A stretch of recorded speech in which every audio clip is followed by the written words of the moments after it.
Ako nga po yung iyungan mo ng iyong makapangyarihang mga kamay. Ang iyong mga banal na salita, ang marinig at makita ng bawat isa. Itago niyo po ako sa iyong kaningalan. Ikaw ang mapapurihan at maitaas. Ibukas niyo nga po ang puso't isip ng bawat isa upang bawat salitang aming maririnig, Panginoon, ay maisabuhay namin na isa puso sa pangalan ni Jesus. Amen. Purihin po ang Diyos ngayong umaga na ito. Ako po ay nag-volunteer kay Pastor Brendo na maging speaker nyo para po sa Women's Month celebration ngayong buwan ng Marso. Nagpresenta po kasi ako dahil ako po ay naging guest speaker po sa Talavera last Saturday. Gusto ko nga po sana kayong invited doon sa Talavera, kaya lang po ay birthday po nung anak ni Ma'am. So, yung ako ni Ma'am. So, anyway, kahit wala po kayo sa Talavera, mapapakinggan niyo po ang kabuuan ng mensahe. Amen? Amen. Ang sabi po sa aklat ng mga awit ni Haring David, awit 139 verse 14. Pinupuri kita, O Diyos, marapat kang katakutan. Ang lahat ng gawain mo ay kahangahangang tunay. Sa loob ng aking puso, lahat ito'y nakikintal. Bawat isa daw po sa atin ay nilikha ng Diyos na kamangha-mangha. Ang sabi po dito sa English, I praise you because I am fearfully and wonderfully made. Titigan nga po natin yung katabi natin, yung likod. Sabihin nyo nga po sa kanya, nilikha kang kamangha-mangha ng Diyos. Siyaan po, nilikha kang kamangha-mangha ng Diyos. Nilikha po tayong lahat na kahawig ng Diyos. Kahawig niya sa kabanalan, sa kabutihan.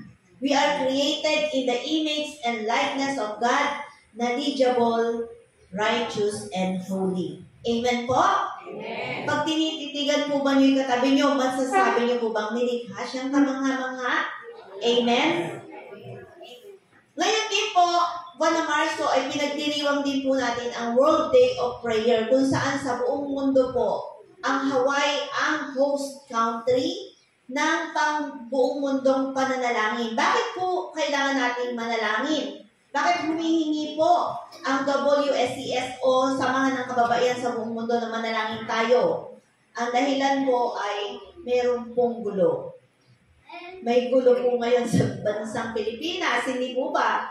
May labanan ang kampo ng Pangulo at kampo ng ikalawang Pangulo. Hindi po tayo namimili sa kanila kung sino ang tama at mali. Pero kung bilang Kristiyano, ang tungkulin po natin ay ipanalangin ang Pilipinas. Amen? Ang sabi po sa awit 33:12, mapalad ang bansang si Yahweh ang Diyos, mapalad ang bayang kanya ibinukod.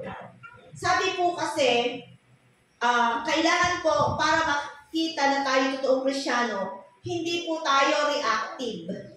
Hindi tayo kasama ng mga aktivista. Hindi tayo kasama ng mga nasa kalsadang nagpo-protesta.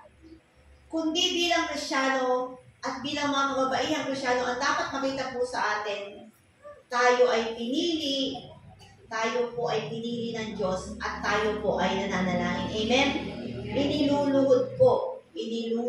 Bawat problema at suliranin, hindi po ito na idadaan sa pagtatalaklang, pagbubunganga. Hindi po ito na idadaan sa mararangkas, kundi ito po ay naidadaan saan?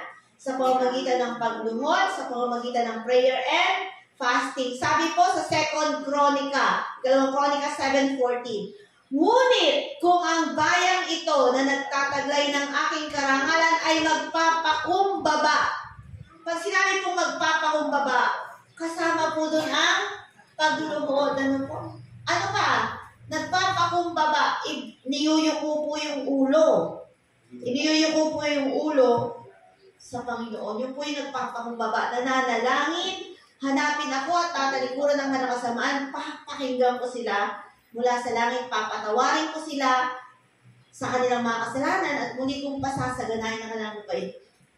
Babantayan ko sila at papakinggan ko ang mga panalangin inialay nila nito. Pansinin po natin ngayon ang presyo ng palay, presyo ng sibuyas, presyo ng mga gulay, bagsak. Kawawa po ang magsasaka. Pero may pangako po ang Panginoon. Kung tayo'y maninikluhod, magpapakumbaba, papalasaganain daw po tayo ng Diyos. Amen? Ito nga po ang ating tema. Pinupuri kita, O Diyos, marapat kang katakutan ang lahat ng gawain mo'y kahanghang tunay. Sa loob ng aking puso, lahat ito'y nakikintal. Alam niyo po, tayong mga kababaihan, nilikha tayong kamangha-mangha ng Diyos. Dahil tayo daw ay katuwang o makakasama, makakatulong. O sa English, nilikha tayong helper. Hindi ibig sabihin po ng helper